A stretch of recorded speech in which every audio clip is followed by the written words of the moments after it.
everyone, and welcome back to my channel. My name is Bree Buonomo. Hi if you're new here, or hey if you've been here before. Today I am so excited to be able to kind of give a little bit of details about my adult fantasy that I am in the middle of editing. If you've been with my channel at least in the last few weeks, then you would know that I just finished draft 2 of my current project, which is Prophecy Project.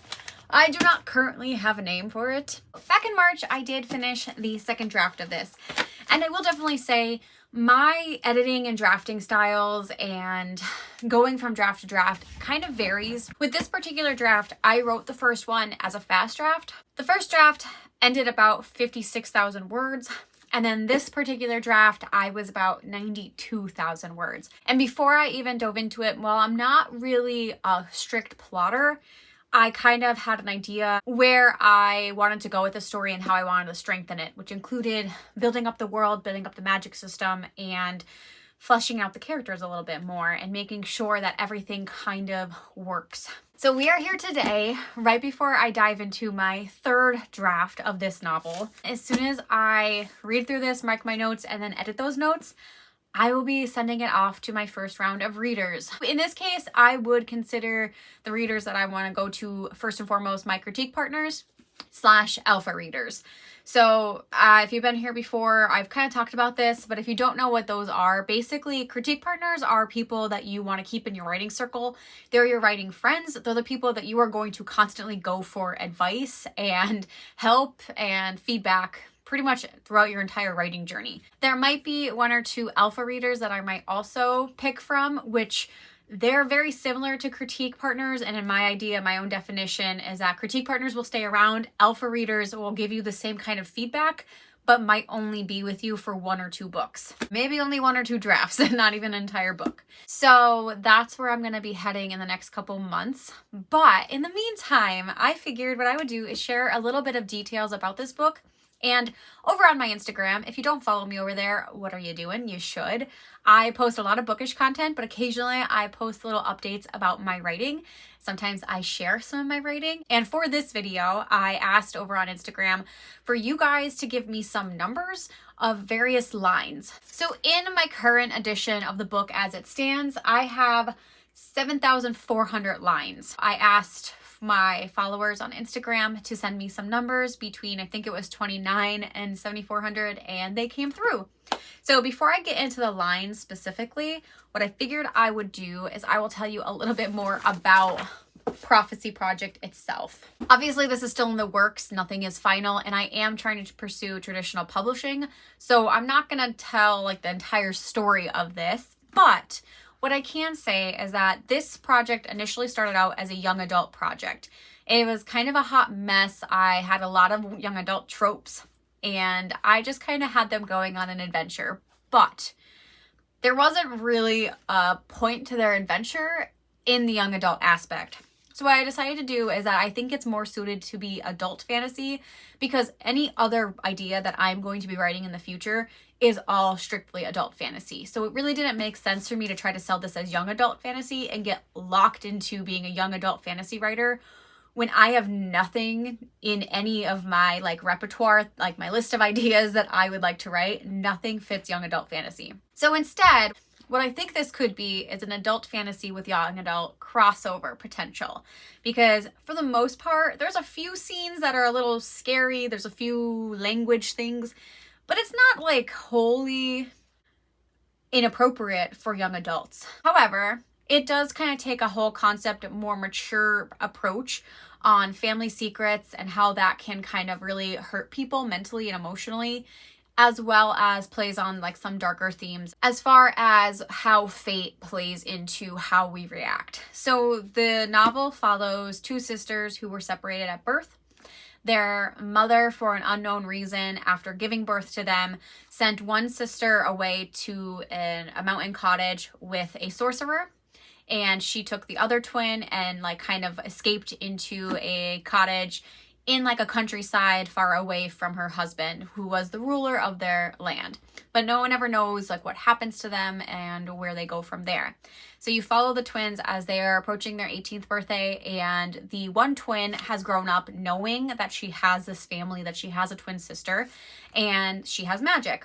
So she has magic in this world, and this is a structured magic system where I have 6 different classes of sorcerers, and they all have the potential to do things. There's also some minor like low spell work that you can achieve that any common folk can do, but if you actually have magic, then you are a sorcerer in this world. So the one sister is a sorcerer and she knows everything. The other sister, who was left with their mother, their biological mother, knows absolutely nothing. The mother kept everything a secret from her, and she has no magic. So she lives a pretty ordinary life, farming and making a small living on their little farm. The world that they're in is on the brink of industrial revolution. On the western side of the continent, there's a pretty fast approaching industrial revolution where there's electricity and there's starting to be cars and various like weapon work such as guns. And on the eastern side of the continent, where the girls have been raised and have been living, they know that the revolution is coming, but they really don't have much out there. So everything in this world, as they start to travel to try to uncover their family secrets, is kind of new and exciting and also a little bit dangerous. So their whole story is them kind of making their way to meet each other, to face a lot of these secrets and a lot of these issues that they have. And they also learn that they have a prophecy on them, but they don't really know the exact prophecy other than one of them is destined to die. So they're journeying to try to figure out what this means for them and how they can overcome it. So that is kind of the breakdown of what this novel is. I've spent a lot of work and I really love it. It's something that I would love to be my debut, so we'll see where it goes. As I mentioned, some of the specs of this novel, it is 92,000 words at this point. On a Word doc, it is 361 pages. I have 40 chapters plus a short prologue and a short epilogue. I have 2 points of view, which is the 2 points of view from the sisters. There's also quite a few little side characters. Each of the sisters has a companion they're traveling with. And then, of course, there's their family, who all kind of have a part to play in the destiny that awaits these 2 girls. The only other thing I could say about this novel is that I started officially writing it in 2018. Prior to 2018, this idea took on quite a few different forms. Originally, it was going to be a sci-fi novel, and I started writing the prologue for that sci-fi novel probably back in 2009. And all I ever got was the prologue. I did start writing a short story for class that had the concept of 2 twins. And they were aliens who came to Earth and they were escaping something bad. So in a way, that concept kind of played through to this twin novel, but they're highly different. Really, I started writing this in 2018 in NaNoWriMo. So I won NaNoWriMo. That was the first year I have ever won NaNoWriMo. So this is the first book that was a finished product from a NaNoWriMo. I then took pretty much a year off in 2019. I didn't go back to it because I was focusing solely on my co-written book at that time. And in 2020, I decided that I wanted to start editing. It took me quite a while. In 2020, I hit a pretty bad mental health slump, as most of people did when everything hit. But I kept trudging along and I finally finished it in March of 2021. So here we are today to share some lines now that all of that backstory is out of the way. So these lines, they may be subject to change, but it's still going to be fun. And I know there's probably a few lines in here that I'm going to absolutely love. So I hope that you guys enjoy them as well. Taylor from Lovely Bookish Universe on Instagram asked for line 31.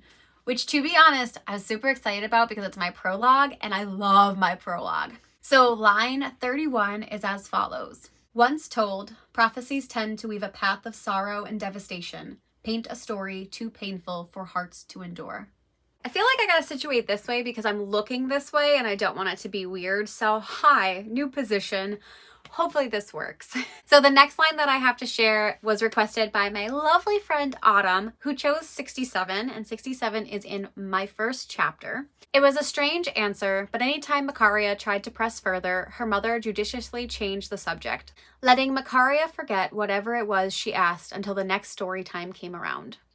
And the next line that was requested was by Alice Cho, and she picked line 73, so just another line, a couple lines later. As she breathed in the refreshing air, she couldn't help but think today would be a perfect day to explore. Charlie, who is known as Charlie on YouTube, but also Charlie Write With Me on Instagram, asked for 2 lines, and the first one was 1591, and this is such an easy line, so I'm sorry, Charlie, not too fun, but it's, "Were you scared?" she asked in a small voice. The second line that Charlie requested was 6207, and that line reads, "With all her dreams and Macaria's curse lashing out, what if she was leading them to their doom?" One of my best friends, Mallory, requested 868, and that reads, "Braylon shot her a pointed look before continuing. They are closely connected. Nyasia gets a lot of produce from Ventra." I just have to laugh because it's such a silly, like, mundane one. It's like, oh, they get produce here. Kelly from Kelly Writes Words requested 552. So 552 says, "You bite your tongue, Irina. Your mother was a noble woman, but her business was her own." Kate the Great, also known as Kate the Great's podcast, she requested 2 as well. So she requested 6888, and that line is, "She didn't know what she would say if they asked her about her return." Kate's second request was 2222. I love the repetitiveness. And that one is, "She turned slowly and let her gaze linger over the room, dark now that the fire wasn't stoked." My wonderful friend Brooke from Brooke Writes requested 888. And that line is, "Then why are you against the idea?" My friend Rachel requested 394. And 394 reads as follows, "It is going to be difficult. I need to move the bed back into place, but with the 2 of you," a sad smile appeared when she looked at Braylon. Anna Robbins, who is Anna Robbins both on YouTube and Instagram, requested 3004. She collapsed onto the bed, face first, and waited until Braylon joined her, their weight shifting her slightly and sinking them into the comforter. My friend Nicole Maldonado, who picked a wonderful year of 1996. Nicole, is that the year you were born in? Because that's also the year my brother was born in. Anyway, 1996. "It's easier to trust people in a town." The lovely Diane Marie requested 6538, and that reads, "We could have died from anything else," Irina continued, standing in her fury. Diane also chose 1973, which is funny because that's my mom's birth year. So, and my dad's actually. They were both born in 1973. So you guys are just picking my family's birth years. 1973 reads as follows. "There are many gifted hunters, but magic seems to be staining this area."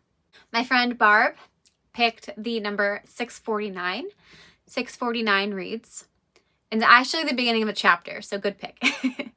"It could have been hours or days since Adeline was taken from the house. Macaria could not have said for sure."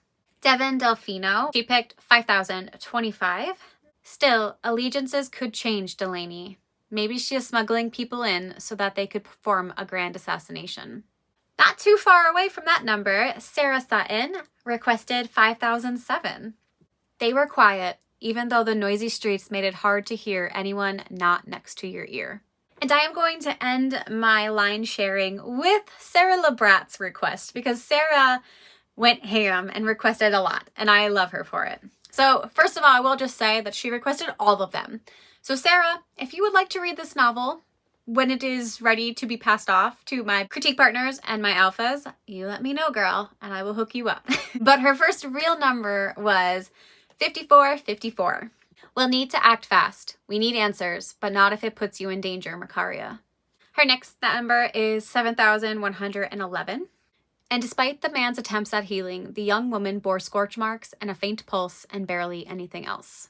Close behind, we have 7000, which is, "She probably ain't into brutes like yourself either, Declan." One of her last suggestions was 800. They followed a small rocky deer trail farther up the mountain until the path led them to a relatively flat area with some trees and bushes. And the last thing that Sarah requested was my favorite number, which was very sweet of her.